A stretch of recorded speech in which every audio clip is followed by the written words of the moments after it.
ಪ್ರಶ್ನೆ ಪತ್ರಿಕೆ ಸೋರಿಕೆ ಬಗ್ಗೆ ಭಾಳಷ್ಟು ದೊಡ್ಡ ಹೋರಾಟ 37 ಡೇಸ್ 35 ಡೇಸ್ ನಡೀತಾ ಇದೆ. ಏನಾಗ್ಬಿಟ್ಟಿದೆ ಅಂದರೆ ನನಗೆ ಸೂಳ ಮಕ್ಕಳು ನೀಟ್ ಪ್ರಶ್ನೆ ಪತ್ರಿಕೆ ಬಗ್ಗೆ ಮಾತಾಡ್ತಾ ಇಲ್ಲ. ಇಲ್ಲಿ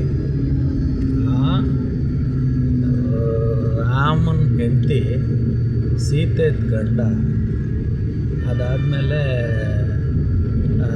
ಆರ್ಟಿಕಲ್ 370, ಅದಾದಮೇಲೆ ಮೋದಿ ರಾಜೀನಾಮೆ, ಅದಾದಮೇಲೆ ಧರ್ಮೇಂದ್ರ ಪ್ರಧಾನ್ ರಾಜೀನಾಮೆ, ಅದಾದಮೇಲೆ ಭಾರತನ ತುಂಡಾಗಿ ಹೊಡಿತೀವಿ, ನೇಪಾಳದಲ್ಲಿ ಬಾಂಗ್ಲಾದೇಶಲ್ಲಿ ಆದಂಗೆ ಶ್ರೀಲಂಕಾದಲ್ಲಿ ಆದಂಗೆ ಮಾಡ್ತೀವಿ, ಜೈ ಶ್ರೀರಾಮ ಅಂದರೆ ಜೈ ಸಂವಿಧಾನ ಅಂತೀನಿ.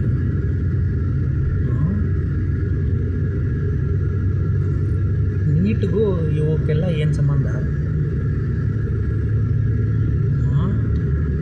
ನಕ್ಕನ್ ಸುಳ ಮಕ್ಕಳ, ಗಾಂಡು ಸುಳ ಮಕ್ಕಳ, ಅದಲ್ಲದೆ ಏನು ದೊಡ್ಡ ಮಾತುಗಳು. ಏನಪ್ಪ ಅದು, Indian army, Delhi police and Narendra Modi name ತಗೊಂಡು ಹೇಳಿದ್ದೀರ. ಇಂಡಿಯನ್ ಆರ್ಮಿ ಬಗ್ಗೆ ಭಾರತ ದೇಶದಲ್ಲಿ ಹುಟ್ಟಿರೋ ಎಲ್ಲ ನಮ್ಮ ಮಕ್ಕಳು ಅವರವ್ರಿಗೆ ಆದಂಥ ಅಭಿಮಾನ ಇರಬೇಕು. ಗಾಂಡುಗಳಿಗೆ ಬಂದಿರ್ಗೆ ನಮ್ಮನ್ನು ಯಾರೇ ಅಂತ, ಅವ್ರ ಅಮ್ಮ ಯಾರು ಅಂತಲೇ ಗೊತ್ತಿಲ್ಲದೆ, ಅಪ್ಪ ಯಾರು ಅಂತಲೇ ಗೊತ್ತಿಲ್ಲದೆ ಹುಟ್ಟಿರೋರು ಸೋಳೆ ಮಕ್ಕಳು ಮಾತ್ರ ಇಂಡಿಯನ್ ಆರ್ಮಿ ಬಗ್ಗೆ, ದೇಶದ ಬಗ್ಗೆ ಕೆಡ್ದಾಗ ಮಾತಾಡೋಕ್ಕೆ ಸಾಧ್ಯ. ಸುಳ್ಳ ಮಕ್ಕಳು ಎಕಡ ಕಿತ್ತೋದಂಗೆ ಹೊಡಿಬೇಕು ಅವ್ರ ಅಮ್ಮನ ಗಾಂಡುಗಳು. ಇಂಡಿಯನ್ ಆರ್ಮಿ ಬಗ್ಗೆ ಮಾತಾಡ್ತಾನೆ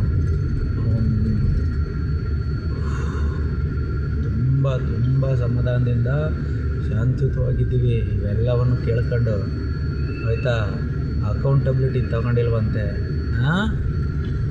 ಇಟ್ಕೊಂಡು ಗೋಳಿ ಮಕ್ಕಳ ಏನೇನು ಮಾತಾಡಿದ್ದೀರ ನೀವು?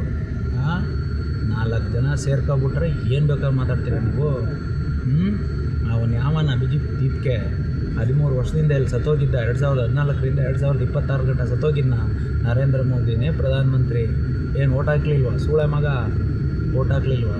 ಅವಾಗ ಗೊತ್ತಾಗಲಿಲ್ವಾ? ನೀಟ್ ಪ್ರೊಟೆಸ್ಟಲ್ಲಿ ಉಮರ್ ಖಾಲಿದ್ ಜಿಂದಾಬಾದ್ ಅಂತೆ.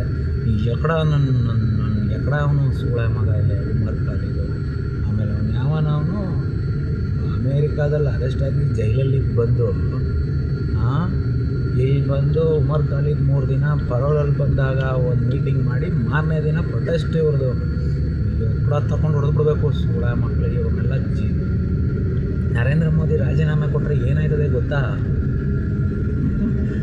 ಬೋಳಿ ಮಕ್ಕಳ, ನರೇಂದ್ರ ಮೋದಿಗಿಂತ ತಲೆಕೆಟ್ಟ ವ್ಯಕ್ತಿಯೊಬ್ಬ ಬಂದು ಕೂತ್ಬಿಡ್ತಾರೆ ಅಲ್ಲಿ. ಯೋಗಿಜಿ ನಕ್ಕೆ ನೀವೇನೋ ಮಾತಾಡೋದು ಬಿಟ್ಟವ್ರೆ.